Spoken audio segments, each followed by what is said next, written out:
Hey there, welcome to House Talk. On today's show, we are going to talk about green real estate, selling green construction, and what it means to even build green.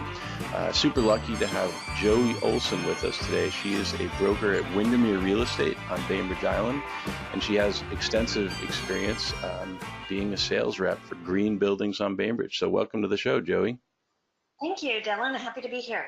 Nice, yeah. So, hey, we've kind of worked together in the past. You have been the listing agent on a really extraordinary development on Bainbridge Island on Grow Avenue, which is a series of condominiums and some townhouses and stuff. Do you want to just give us a quick overview of this project?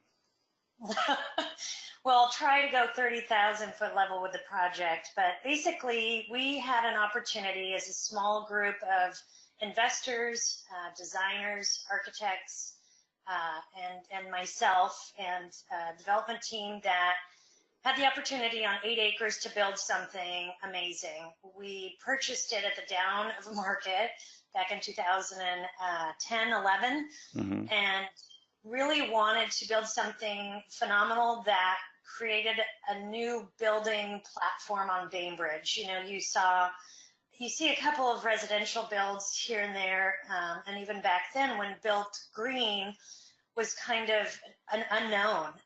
People thought, oh, that's a cheaper house. Oh, you know, I'm not gonna buy a green home. It's just, you know, it's gonna fall apart. It's not quality. So there was really a lot of misconception around that sort of build. So what we decided to do is push the envelope even more and create a plan for 8 acres that was considered beyond built green, and we wrote a business plan as a development team, and we sent it in to a company called BioRegional. It's in the UK, and BioRegional basically gives endorsements called the One Planet Living endorsement, and you create principles behind the build that you would like to attain. Yep. And we pushed the envelope pretty far. I mean, we went beyond built green and basically wanted to do, you know, capture water, community gardens, car share programs, alongside of, you know, sustainable and locally sourced materials that we used. We wanted solar on every building, and these were really high. You know, to achieve all of that, we were hoping, gosh, even if we got halfway there, it would be great. So we started out with a few model homes, and we experimented with the building envelopes and floor plans and roof lines, and the architect worked with us so closely, and it was extremely important to have a team that understands that the way you design a home to capture sunlight and natural heat from the outdoors, and both to maintain that level of efficiency inside the home, alongside of your exterior space being, you know, indigenous and drought tolerant landscaping. You know, combining all of that was an achievement only brought to us through people that were willing to work together. And so we did it. We built 3 homes. We had a plan and recorded a plat for 22 more. Yep. And we pre-sold in the down of a market, and we actually sold out in 6 months with reservations for people who absolutely thought, you know, this was the kind of build they wanted to live in. This is a community. We were in town. Yep. So, you know, I could go on and on, but basically the concept was based on the One Planet Living concept, and cool. We created our 10 principles, and the sales aspect just kind of came as a surprise to us, because really what was more important was showing other builders and developers what you could do in a dense, you know, 3 acres to start. Eventually it became 8, but we also fell into an opportunity that the city of Bainbridge allowed, and we were a pilot program for the HDDP guidelines, which is a high density build model, basically that the city wanted to increase density in the city core, and of course that henceforth increases economic growth. and for us, we came about it with respect to a sense of, well, it's a walkability Yeah. approach for us. It's close to town. And since we wanted to lower our carbon footprint with the project, it all fell together. So combination of, city allowing for this type of build, they definitely had their check boxes for us. It did have to be built green. Yeah. Was one of those. And then we pushed the envelope, like I said, as a group even more.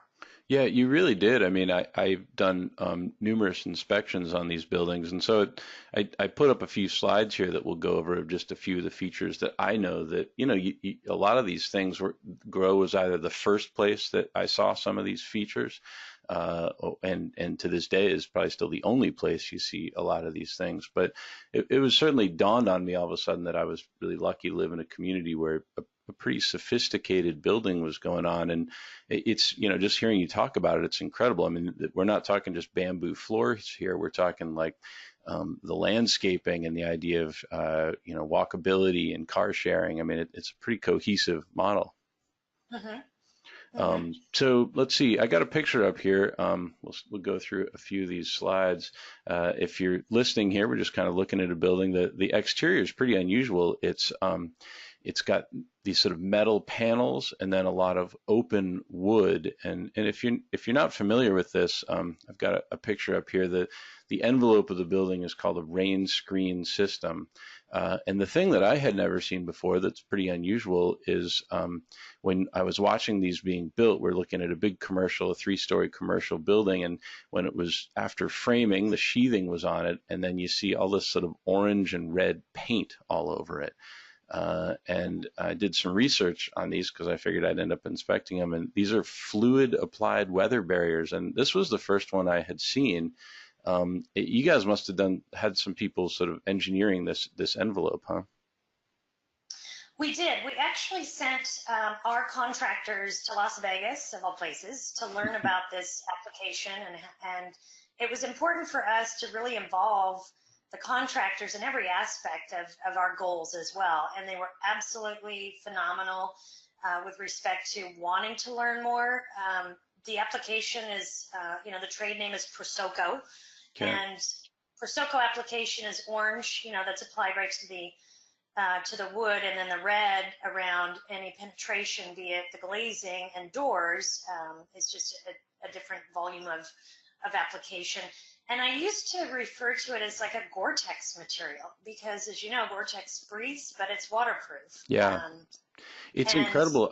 I've felt you can find places where you can feel it, and it feels almost wet when you touch it. It's this thick, kind of like it. And the logic behind it here, if people are unfamiliar with this stuff, is if you put your traditional like fabric or paper weather barrier on a building, and then you drive 50,000 holes through it, putting on your siding, you've put all these holes in the barrier that was designed to keep it dry.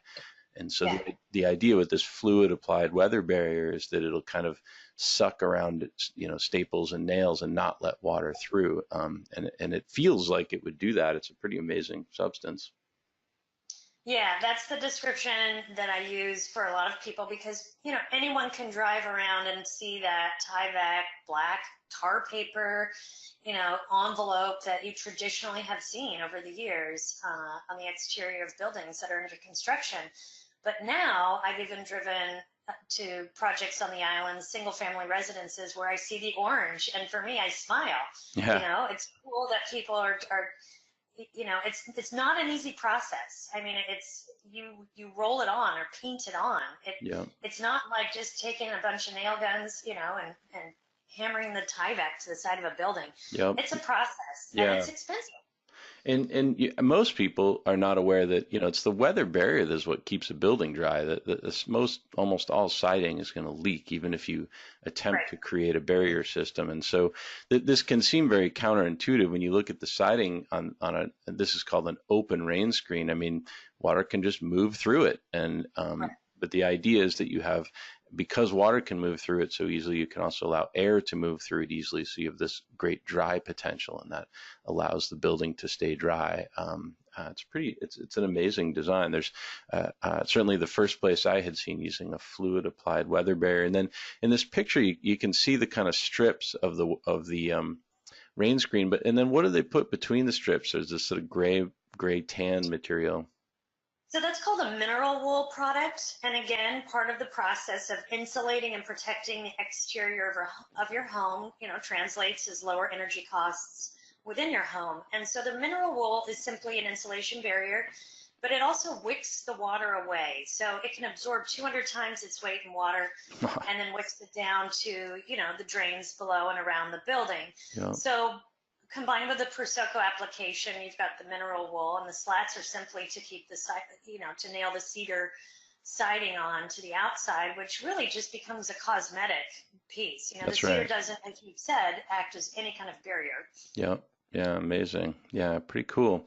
Here's a little close up. If you're watching on YouTube here, you can see that fluid applied weather barrier being installed. Pretty amazing stuff here. I know you guys have, I'll just go through a few other features here that you might not see, but a heat recovery ventilator. The idea here, I know in Germany they started a type of building called a passive house, and apparently they build houses that are up to about 2,000 square feet that are in a climate similar to Colorado, and they don't even have a heat source in them.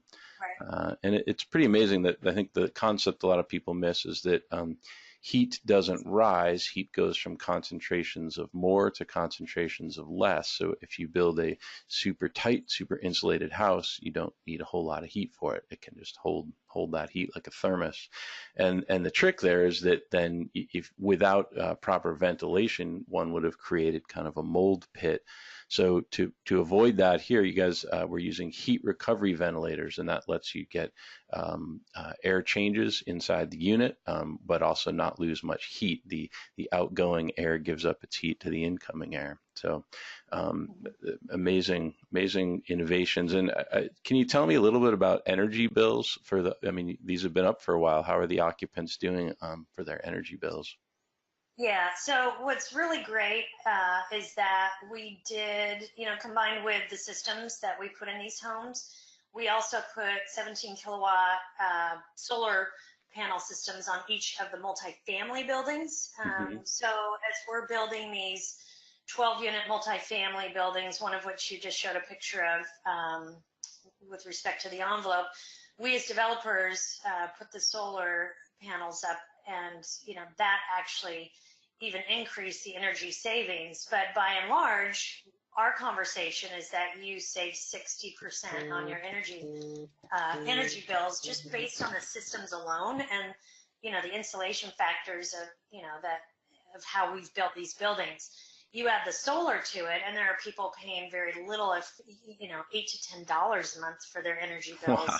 So when you throw in the solar and everything, your utilities cost, their electric can be $8 to $12 a month.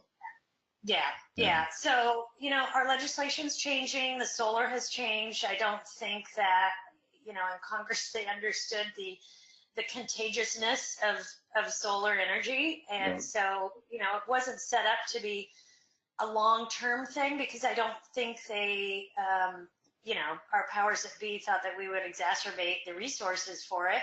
So although legislation is changing and you may not get the rebates that are out there back, you will still continue to save on energy costs by having solar. So that's a huge conversation for me with buyers, because you do pay a little bit more per square foot on these homes. Yep. But the way you save, on the flip side, you have low energy costs, even your water. So not just electric. We do have, we'll get into the water heaters and those systems as well. But altogether, you're saving about 60%.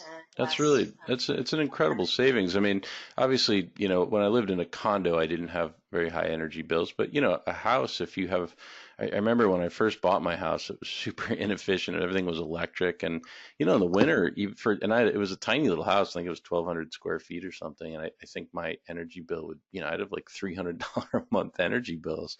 Yeah, right. So, I mean, a huge attribute with a building like this is is the long-term savings. I mean, if you save $100 a month and you live there for 10 years, it really adds up. It's a huge amount of money. And so do you find it, I mean, obviously the sales cost has to be a lot higher right now. So in some ways that a lot of these savings are built into the upfront cost. So has it been a challenge selling them or because of the upfront price point or? You know, there's a lot of trust and conversation to be had. And as you know, we've gone through a myriad of floor plans and home designs throughout the project in the 8 acres. You start with a 2-story home, and then you go to multifamily living, be it condominiums, and then single family 1-level residences. And what that translates in is a vast demographic and cross section of individuals. And that's what really makes up a strong community. Yeah. And that also translates as into, there's people that are really savvy about what we're doing, and there are people that really need to trust the conversation we have that, you will save on energy costs. I do share bills, energy bills with people because I want them to see, look, this is what this person's paying, and what are your bills? So if you align just a standard 2,000 square foot single family home on Bainbridge Island, with respect to their energy costs and maintenance costs, and then you put a grow home, it's significant. Difference. So the conversation is really more, for a buyer, they kind of like the pat on the back. Okay, I'm moving into this healthy home. The developer and builder have done all the work for me. So then it just becomes like, hey, look at this is a cool house. Look at my energy bill. And that's what we want. We don't want people to have to think about it.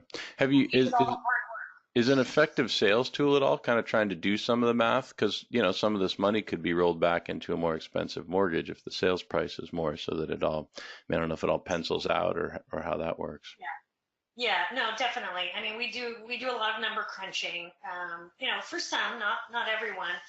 But, I think, we're at a medium price point right now. The market does ebb and flow, as you know, on this island. And, our goal was not to create an expensive product and use the excuse, of all the innovation that we put into it. What we wanted was, as I said, there's a vast difference in when we started building and now, and a variety of floor plans. So there is a difference in pricing.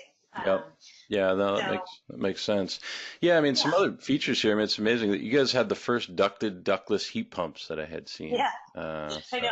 Some pictures of that here, and you guys have vent-free dryers, and this is an amazing thing. So because the buildings are so tight, designed to be so efficient, every single fan in the building goes through the heat recovery ventilator. And you think about it, if you have a traditional dryer that vents to the outside, what you're doing is paying, in the wintertime in our climate, you're going to pay a bunch of money to heat the air in your house.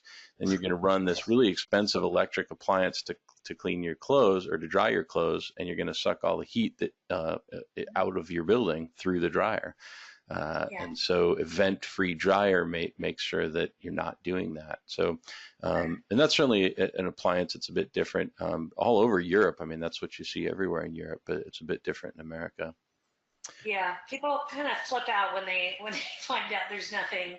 We have recirculating hood vents above the ranges like you're showing now. We have ventless dryers, but here's the stat: the EPA has stated that the indoor air is 5 times more contaminated than the air outside, and we spend about 90% of our time in our homes. So what that tells me is that if your indoor air quality, we just were talking about how, our kids get sick and we need fresh air to get outside.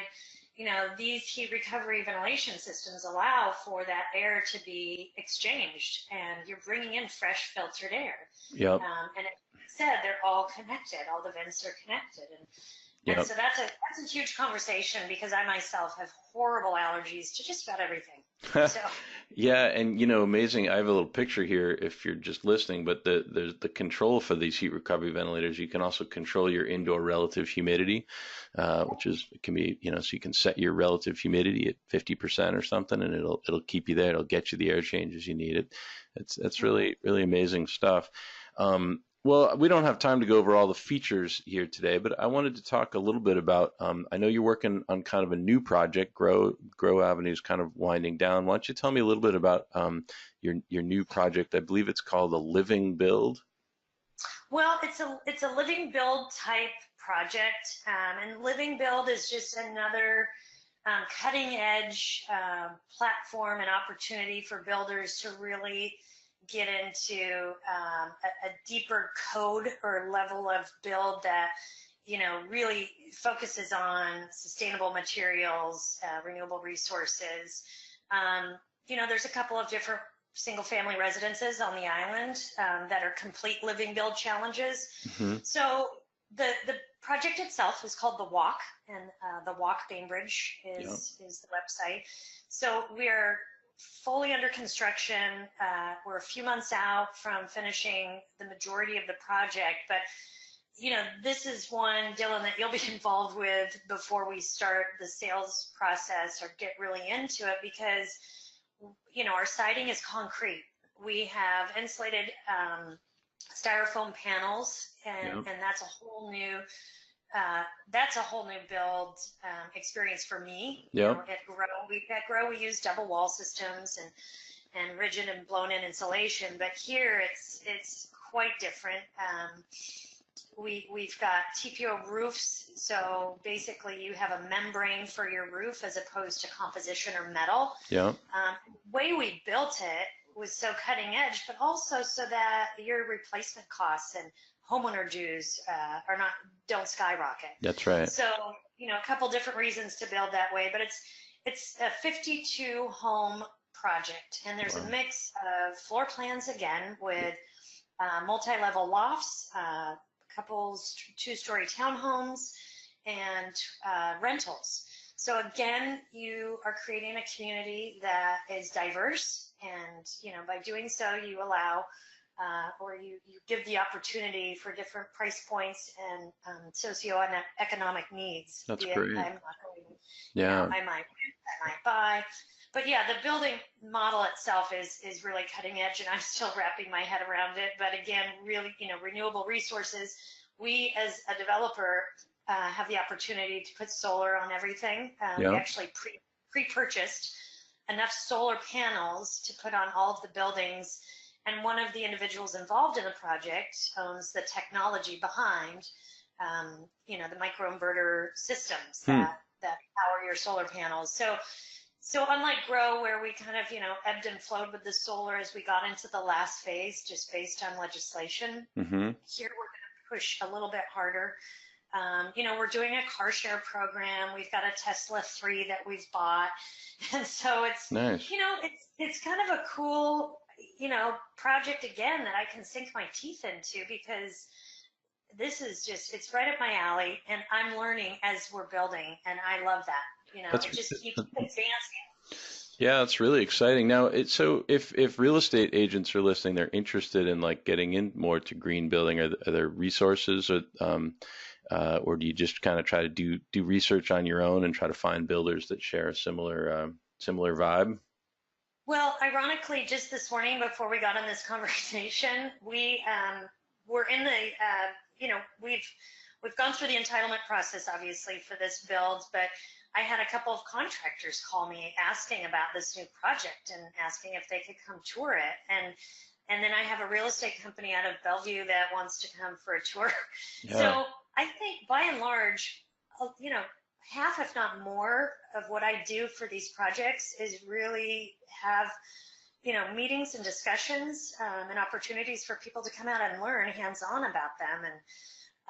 And that's more important to me, again, than just selling a home. This is just not a home you throw a lockbox on and expect brokers to have the conversation. I'm involved in every single transaction very intently with, wanting the buyer to understand our goals for the communities. Yeah, that's amazing. And it really seems like, your role as a broker in this is a huge amount of education, because they're really, I've shown up for inspections on some of the Grow Avenue places, and I really spend a huge amount of time just teaching people, and they're always sort of, they're at the point where they're under contract, and they've been, reading about it, and they know a lot, but there's so much there. It's really, it's a huge educational opportunity. So sounds like if you were interested as a broker in getting more into green building, you kind of just throw yourself into it and learn and network and meet people and try to just share the knowledge. Yeah, and Dylan, you're a huge part and have been of these projects since I've started, and I've grown to know how important it is, with your role in the buying process, because you've got lending institutions that are just wrapping their heads around appraisers or appraisals of green building, and then you've got the inspection process, be it you that comes out and wants to make sure we're aligning with code, but also that you have an educational background, which you do, of how we're building.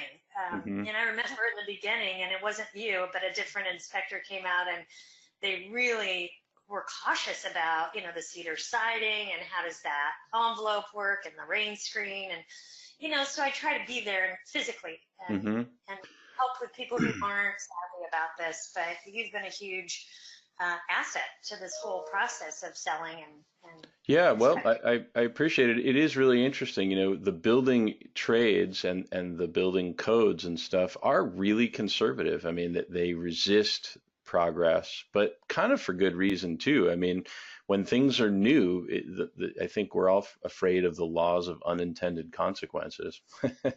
And, I know looking at these buildings, a tremendous amount of thought went into them, and they really make a lot of sense to me from everything I understand about buildings. But there's an element to where some of these things, like, I've never seen it before. As a home inspector, you certainly love to see, if I've seen something 10,000 times, it makes me feel good, but anyway. Right.